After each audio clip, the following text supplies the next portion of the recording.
za nabavo odgovarjam.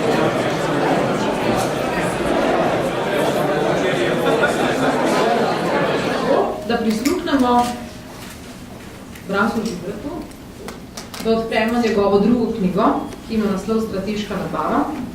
Gospod Žibret, naj na začetku povem nekaj podatkov od njegovega življenjepisa, ki je sicer zelo pester.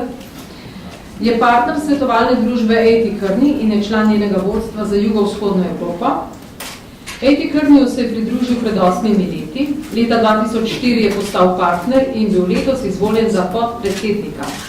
Leta 2006 je skupaj s partnerji izvedel menedžerski odkup A.T. Kearneyja. Ima dolgoletne svetovalne in vodstvene izkušnje, poleg svetovalnega dela kot gostujoči predavatelj sodeluje s poslovno šolo Bled IETC, ekonomsko fakulteto v Ljubljani in Zagrebško šolo za ekonomijo in management. Branko Žibret, to je že druga knjiga. Zakaj ta knjiga in zakaj zdaj ta knjiga? Dva poglavitna cilja sta bila, zakaj smo pripravili to knjigo. Pripravili smo skupaj s sodelavci iz A.T. Kearneyja in sodelavci iz Združenja nabavnih direktorjev Slovenije. Dva poglavitna cilja. Prvi, da približamo nabavo vodstvom podjetij, zato ker nabava pridobiva na pomembnosti zaradi celotnega obsega, ki raste v nabavi. Drugi pomembni razlog pa je ta, da približamo nabavo skozi prvi nabavni priročnik vsem, ki se ukvarjajo z nabavo oziroma se še bodo ukvarjali z nabavo v bodočnosti. Torej, priročnik, kaj da to pomeni? Da bomo to kot neko kuharsko knjigo vsak dan malce čitali pa pogledali, kaj pa danes delamo v torek, pa kaj bomo jutri, tako naprej. Kako naj ta priročnik funkcionira? To je poslovni priročnik, ki pomaga nabavnim direktorjem in vodstvom podjetij pri uveljavljanju najboljših praks na nabavnih procesih. Ti procesi niso procesi za čez noč, torej ne moramo vedno knjigo pogledati kot v kuharsko knjigo, je potrebno veliko dela, vendar koristni nasveti lahko pri tem delu veliko pomagajo. Torej, tu gre za neke veščine ali gre za znanost?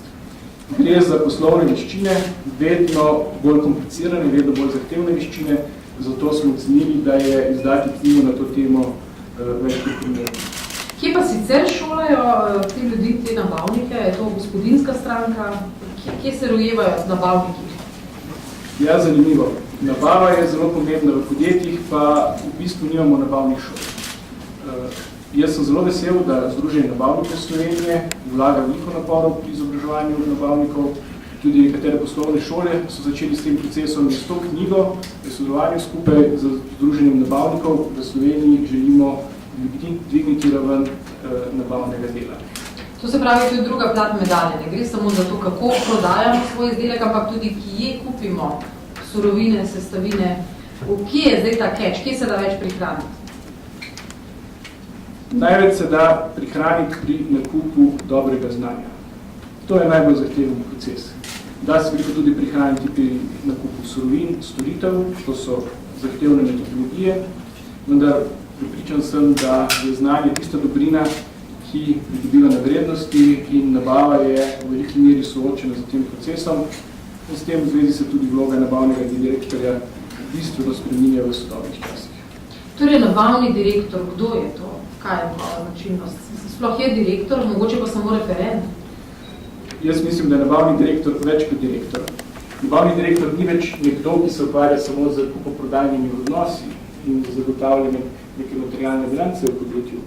Nabavni direktor je tista oseba, ki združuje in koordinira različne funkcije v podjetju, še bolj pomembno pa, da koordinira in združuje različne zunanje dobavitelje. Podjetja danes vedno več kupuje vedno več znanja, zato je nabavni direktor vedno bolj v koordinativni, menedžerski vlogi in bistveno manj v tisti klasični kupoprodajni. Pa je on blizu temu generalnemu direktorju ali generalni direktor bolj v stratosferi, pa nabavnik bolj upravlja te komunalne storitve? Kako je s tem? Najboljše mednarodne prakse kažejo, da direktor nabave neposredno poroča predsedniku uprave oziroma direktorju podjetja.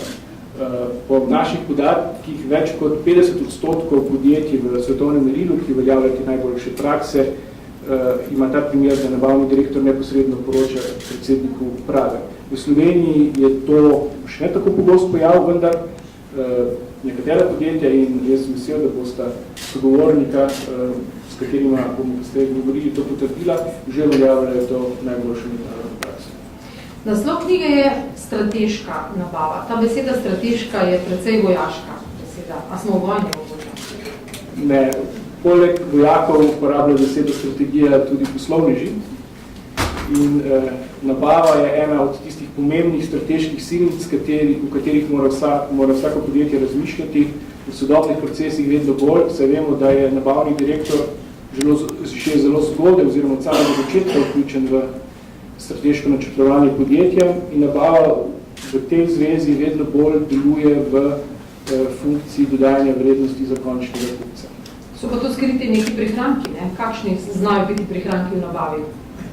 Z dobro peljanim procesom nabave so lahko te prihranki kar veliki. Vzemimo samo primer. Lansko leto je 10 vodilnih slovenskih podjetij kupilo za 8,8 milijard evrov materialov, storitev, opreme, kar je predstavljalo približno 88% njihove realizacije.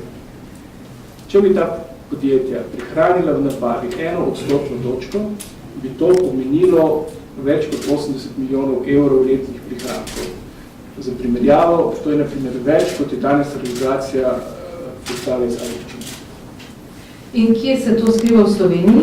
Kje odteka ta denar? So še velike rezerve? Vi ste tu prvi pravzaprav primerjali slovenska podjetja in ugotovili, kaj točno? Ja, z mednarodno študijo, ki smo izvedli, smo ugotovili, da so slovenska podjetja blizu mednarodnega povprečja. Posamezni primeri, torej nekatera podjetja so v samem vrhu svetovnih nabavnih praks in ta podjetja danes že uspešno uveljavljajo te prihranke v nabavnih procesih in to se tudi pozna pri njihovih poslovnih rezultatih, ki so bili recimo lansko leto odlični.